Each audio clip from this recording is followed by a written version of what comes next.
하나님의 말씀을 봉독합니다. 누가복음 9장 29절. 기도하실 때에 용모가 변화되고 그 옷이 휘어져 광채가 나더라. 아멘. 할렐루야. 기쁨으로 주님을 예배하는 복된 주일 귀한 성도들이 되시기를 축복합니다. 여러분, 우리가 이번 돌아오는 수요일부터 사순절이 시작됩니다. 사순절이란 부활주일 전까지 주일날을 뺀 나머지 40일을 뜻합니다. 이 사순절을 영어로는 렌트라고 부릅니다. 이 말은 어디서 왔는가? 봄철이라는 뜻을 가진 렌텐이라는 말에서 나왔습니다. 봄철이다. 그러니까 이 사순절이라는 기간이 우리들에게 영적으로 어떤 의미를 가진 기간이 되어야 한다는 뜻이겠습니까? 봄이 되면 겨우 내내 얼어붙었던 땅이 녹고 생명이 움트기 시작합니다. 이 생명의 봄이 찾아오는 것처럼 이 사순절 기간 동안에 우리의 마음이 녹고 변화되고 그래서 열매를 맺는 시간이 되어야 한다는 뜻입니다. 그래서 특별히 우리 모두에게 올해 사순절 기간이 예수님 안에서 새로운 생명으로 거듭나고 열매 맺는 시간이 되실 수 있기를 주의 이름으로 축복합니다. 그럼 사순절을 시작하기에 앞둔 바로 이 주일, 오늘 사순절 바로 앞주일인 오늘 우리가 어떤 주일로 지내야 될까요? 교회력에 따르면 오늘이 바로 변화주일이라 이렇게 되어 있습니다. 변화주일, 예루살렘을 향해 가시는 예수님께서 제자들과 함께 기도하러 산에 올라가셨어요. 그리고 그곳에서 그 용모가 그 모습이 참 영광스럽게 주님의 모습이 변화되셨습니다. 그러나 주님과 함께 기도하러 산에 올라갔던 제자들 베드로, 야고보, 요한은 어땠는가? 이들은 주님과 함께 기도하기는커녕 꾸벅꾸벅 졸기만 했습니다. 졸다가 딱 깨서 영광스러운 모습으로 변하신 주님을 보고 놀랐고 주님 곁에 모세와 엘리야가 있었기 때문에 한 번 더 크게 놀랐습니다. 그래서 변화산의 제자들의 모습을 보면 자다가 깨서 횡설수설하는 모습을 우리가 봅니다. 오늘 이 제자들의 모습을 통해 우리를 향하신 하나님의 마음을 나누는 시간이 될 수 있기를 원합니다. 자, 첫 번째로 변화산의 제자들을 통하여서 우리가 기억해야 될 영적 교훈은 무엇이겠습니까? 첫째로 사명을 이해하지 못한 자는 잠들 수밖에 없다는 점입니다. 누가복음 9장 32절 말씀해 보시면요, 베드로와 및 함께 있는 자들이 깊이 졸다가 온전히 깨어나 예수의 영광과 및 함께 선 두 사람을 보더니 그랬습니다. 만약 제자들이 졸지 않고 계속 주님과 함께 깨어서 기도를 했다 그랬다면 어땠을까요? 오늘 본문의 이야기는 완전히 달라졌을 것입니다. 그러나 변화산의 제자들은 졸다가 깼어요. 그래서 영광스러운 모습으로 변하신 주님과 모세 그리고 엘리야가 더불어 무슨 얘기를 했는지를 그들은 다 듣지를 못했습니다. 제대로 듣지 못했으니 어떻습니까? 졸다가 깬 제자들은 그 얘기를 다 제대로 듣지 못했으니 횡설수설할 수밖에 없었어요. 누가복음 9장 33절에 보시면요, 두 사람이 떠날 때에 베드로가 예수께 여짜오되 주여 우리가 여기 있는 것이 좋사오니 우리가 초막 셋을 짓되 하나는 주를 위하여 하나는 모세를 위하여 하나는 엘리야를 위하여 하사이다 하되 자기가 하는 말을 자기도 알지 못하더라. 아멘. 베드로는 졸다가 깨서 주님과 모세 엘리야를 위하여 초막을 짓자 이런 얘기를 늘어놨습니다. 초막이다 이렇게 번역된 헬라어 본문이 스케나스라는 말입니다. 이 말은 두 가지 의미가 있어요. 첫째, 텐트 혹은 성막이라는 뜻이 하나 있고요. 둘째는 사람이 앉는 보좌라는 뜻이 있습니다. 영광스러운 모습으로 변하신 주님께서 모세, 엘리야와 더불어 무슨 이야기를 거기서 하셨을까요? 아마도 주님께서는 모세와 엘리야와 더불어 예루살렘에 가신 후에 십자가에서 죽임당하실 이야기를 그 변화산에서 나누셨을 것입니다. 왜냐하면 애시당초 변화산에 오르기 전부터 주님은 이렇게 말씀하셨기 때문에 그렇습니다.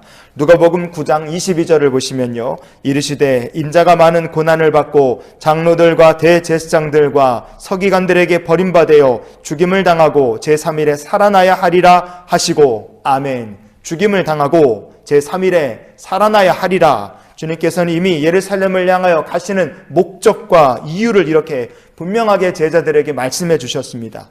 그러니 주님께서 변화산에서 모세를 만나고 엘리야와 더불어 대화를 하신다. 그럼 무슨 말씀을 나누셨을지는 우리가 이 말씀을 보면 충분히 짐작하고도 남는 것입니다. 주님께 변화산이란 십자가에서 죽으실 사건에 대해서 하나님 아버지의 말씀을 듣는 시간이고 하나님으로부터 위로받고 격려받는 시간이었을 것입니다. 하지만 베드로는 무슨 생각을 했습니까? 변화산의 베드로는 주님의 고난, 십자가, 죽으심, 부활에 대해서는 전혀 알지도 못했습니다. 그래서 그는 횡설수설하며 변화산에다가 우리가 초막셋을 짓자 이런 얘기를 했어요. 그 초막은 왕들이 앉아서 다스리는 통치하는 보좌, 그런 보좌를 만들자는 이야기를 베드로는 늘어놓은 것입니다. 왜냐? 변화산의 베드로는 주님께서 세상의 땅들의 왕들처럼 그렇게 다스리실 줄 착각하고 있었기 때문에 그렇습니다. 성도 여러분, 베드로가 기도하지 못하고 깊이 잠들었던 것도, 자다가 깨서 횡설수설한 것도, 나중에는 겟세마네 동산에서도 끝끝내 주님의 기도에 동참하지 못한 것도 다 어떤 이유입니까? 그가 제자의 사명, 십자가의 길을 제대로 알지 못했기 때문입니다. 그러니 우리는 언제나 제자의 사명을 기억하고 십자가의 도를 기억하며 사는 주의 백성이 될 수 있기를 원합니다. 그럼 제자의 사명이 무엇입니까? 누가복음 12장의 36절 말씀을 보시면요, 너희는 마치 그 주인이 혼인집에서 돌아와 문을 두드리면 곧 열어주려고 기다리는 사람과 같이 되라. 아멘. 언제든지 주님이 찾아와 마음의 문을 두드리시고 주님께서 열어달라 이야기하실 때 열어드릴 준비가 되어 있는 사람, 바로 그런 성도가 주님의 제자들인 줄 믿습니다. 변화산의 제자들처럼 사명을 제대로 모르는 사람은 잠들 수밖에 없습니다. 하지만 사명을 아는 제자는 깨어 일어나 주님을 영접할 준비를 합니다. 그리고 그런 제자들을 통하여 선교의 문이 열릴 것이고 영혼 구원의 문이 열리고 축복의 문이 크게 활짝 열리게 될 줄 믿습니다. 언제나 우리를 부르신 주님을 기쁘시게 하며 주를 향하여 사명자의 삶을 사는 우리 모두가 될 수 있기를 예수님 이름으로 축원을 드립니다. 두 번째로, 변화산의 제자들을 통하여 우리가 기억해야 될 영적 교훈이 무엇입니까? 둘째는요, 사명을 이해하지 못한 자는 엉뚱한 것에 한눈을 팔 수밖에 없다는 점입니다. 베드로와 야고보, 요한이 졸다가 딱 깬 시점이 언제였습니까? 이들이 일어난 시점은요, 주님께서 모세, 엘리야와 더불어 하실 얘기 다 하시고 이들이 떠날 때쯤이었습니다. 그때 가서야 정신을 바짝 차리고 이제 깬 거예요. 하지만 졸다가 깬 제자들의 눈에 누가 보입니까? 모세와 엘리야가 보이니까 눈에 보이는 것 때문에 지금 놀라 자빠질 지경이죠. 왜냐하면 이스라엘 역사에서 제일 유명하고 정말로 모든 사람들이 아는 모세, 엘리야가 자기들 눈앞에 지금 나타나 있기 때문에 그렇습니다. 게다가 그들과 영광스러운 모습으로 변하신 예수님께서 어깨를 나란히 하고 대화를 하고 계시다, 이거를 보니까 정말로 어안이 벙벙하고 정신이 혼미한 거죠. 얼마나 제자들이 정신이 없었느냐, 사도 누가는 이렇게 얘기합니다. 누가복음 9장 33절에 하반절 보시면 자기가 하는 말을 자기도 알지 못하더라 그랬어요. 얼마나 놀라고 흥분했는지 베드로는 자기가 뭔 말 하는지도 제대로 몰랐다고 얘기합니다. 이 정도였어요. 예루살렘에 가는 이유는 왕권을 얻으러 가는 것도 아니고 십자가에 달려 죽으러 가시는 건데 베드로는 횡설수설하기만 했습니다. 그러니 그 베드로를 보며 주님께서 얼마나 안타까우시고 한편으로는 서운하셨겠어요. 왜냐하면 변화산의 제자들은 왜 주님께서 모세와 엘리야와 함께 하시는지를 전혀 알지 못했기 때문에 그렇습니다. 모세가 변화산에 함께했다? 그 이유가 무엇이겠습니까? 출애굽의 역사처럼 앞으로 십자가를 통하여 모든 사람을 하나님 나라로 들이실 구원의 계획을 함께 이야기했다는 뜻입니다. 변화산에서 구원의 얘기했겠죠. 다른 얘기했겠습니까? 엘리야가 변화산에 함께했다. 그건 또 무슨 의미겠습니까? 누가복음 9장 51절에 보시면 예수께서 승천하실 기약이 차감해 그랬습니다. 승천한다. 여러분, 구약성경에 하나님께서 하늘로 승천하신 사람 중에 한 사람이 바로 엘리야 선지자입니다. 열왕기하 2장 11절에 보시면요, 두 사람이 길을 가며 말하더니 불스레어 불말들이 두 사람을 갈라놓고 엘리야가 회오리 바람으로 하늘로 올라가더라 그랬습니다. 여러분, 변화산에 엘리야가 함께했다는 것은요, 주님도 엘리야처럼 십자가에서 죽으신 후 부활하시고 하늘로 승천하실 이야기를 변화산에서 함께 나눴다는 이야기 아니겠습니까? 그러니 이 변화산에서 한 이야기는 십자가의 구원, 부활과 승천 얘기를 하신 거죠. 그러나 변화산의 제자들은 뭐에 정신이 팔려 있었습니까? 정말 중요한 분은 예수님이고 정말 주목하고 들어야 될 것은 십자가, 부활, 승천인데 이 사람들은 엉뚱한 거에 정신이 팔려 있었어요. 그저 눈에 보이는 모세, 엘리야에 정신이 팔려 횡설수설만 하고 있었던 겁니다. 그러나 그런 제자들을요, 구름이 싹 다가와서 덮어버렸어요. 그리고 두려워하는 제자들에게 구름 속에서 누가 말씀하셨습니까? 하나님이 이렇게 말씀하셨어요. 누가복음 9장 35절 36절입니다. 구름 속에서 소리가 나서 이르되 이는 나의 아들 곧 택함을 받은 자니 너희는 그의 말을 들으라 하고 소리가 그침에 오직 예수만 보이더라. 아멘. 소리가 그침에 오직 예수만 보이더라. 구름 속에서 제자들에게 들린 소리가 하나님의 음성이었습니다. 오직 예수만 보이더라. 정말 제자들이 집중해 바라봐야 했던 것은 모세도 아니고 엘리야도 아니었습니다. 오직 예수 그리스도뿐이었어요. 눈에 보이는 것에만 정신이 팔려있던 제자들을 탁 하나님께서 음성으로 깨우신 것입니다. 성도 여러분, 우리도 예수님만 바라보는 예배자가 될 수 있기를 원합니다. 우리가 성전에 예배를 드리고 난 다음에 남는 것은 오직 예수 그리스도, 기억에 남는 것은 십자가의 주님만 기억에 남을 수 있기를 원합니다.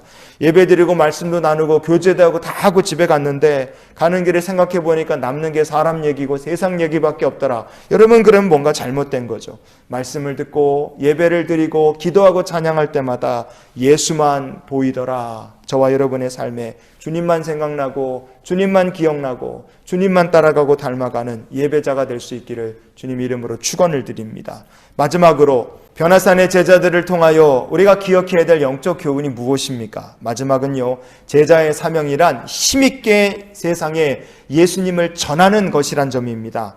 변화산의 제자들은 십자가에서 죽으시려고 예루살렘을 향해 가시는 주님의 마음을 전혀 알지 못했습니다. 주님의 마음을 몰랐죠. 그래서 그들은 기도하기는커녕 쿨쿨 잠이 들었고, 사명을 몰랐던 변화산의 제자들의 모습은 나중에 감람산, 겟세마네 동산까지도 이어지고 맙니다. 그래서 그들은 술 피우며 기도하시는 주님의 괴로움과 기도에 마지막까지도 참여하지 못했어요. 하지만 성령을 받은 후 제자들은 어떻게 됐습니까? 완전히 달라졌어요. 그들은 온 힘을 다해 예수를 전했습니다. 그것을 오늘 본문 뒷부분이 이렇게 얘기해 줍니다. 누가복음 9장 36절 하반절을 보시면요, 제자들이 잠잠하여 그 본 것을 무엇이든지 그때에는 아무에게도 이르지 아니하니라. 아멘. 변화산에서도 감난산, 겟세마네 동산에서도 그때는 제대로 알지 못했기 때문에 제자들은 잠들고 횡설수설하고 도망치고 무서워서 숨고 흩어질 수밖에 없었습니다. 그러나 성령 받은 제자들은 용감하게 예수가 구주이시다, 예수가 영광스러운 구주이시다, 세상에 그들이 전파했어요. 이 변화산 이야기가 그래서 공관복음에 다 등장합니다. 마태도, 마가도, 누가도, 모든 제자들도 다 영광스럽게 변하신 주님이 바로 예수 그리스도시라고, 하나님의 아들이시라고 그들이 다 용기 내어 전했다는 뜻입니다. 성도 여러분, 성령을 받은 제자들은 영광스러운 예수님을 전했습니다. 주님의 십자가 죽으심과 부활과 승천을 그들은 세상에 불러 외쳤어요. 그렇게 변화되어간 제자들의 발자취를 따라가는 사순절이 될 수 있기를 원합니다. 우리도 제자들이 걸어갔던 발자취를 이 사순절을 통해 같이 그 뒤를 따라가는 우리 모두가 됐으면 좋겠어요. 그래서 이번 한 주간도 우리가 이런 기도로 세상을 살았으면 좋겠습니다. 주님, 날마다 영광의 주님을 뵙고 따르는 삶이 되게 하여 주시옵소서. 제자의 길을 걷는 성도는 주님을 따르기 때문에 영광의 주님을 뵙게 될 줄 믿습니다. 한 주간도 날마다 주님과 함께 믿음의 길을 걷고 십자가의 길을 걷는 저 여러분이 될 수 있기를 예수님 이름으로 축원을 드립니다. 기도하시겠습니다. 좋으신 아버지 하나님, 이제 사순절을 우리가 주님과 함께 보내기 원합니다. 영광의 주님을 따라가는 제자들이 되게 하시고 주님을 뵙는 귀한 주의 백성들이 될 수 있도록 우리에게 믿음을 더하시고 발걸음마다 주여 동행하여 주시옵소서. 이제는 우리를 사랑하신 우리 구주 예수 그리스도의 크신 은혜와 하나님 아버지의 크고 놀라우신 사랑과 성령님이 함께 동행하시며 내주 교통 충만케 하신 은혜가 세상을 향해 나가는 이 귀한 성도들의 앞날 위에 지금부터 영원히 축복으로 함께 하시기를 축원하옵나이다. 아멘.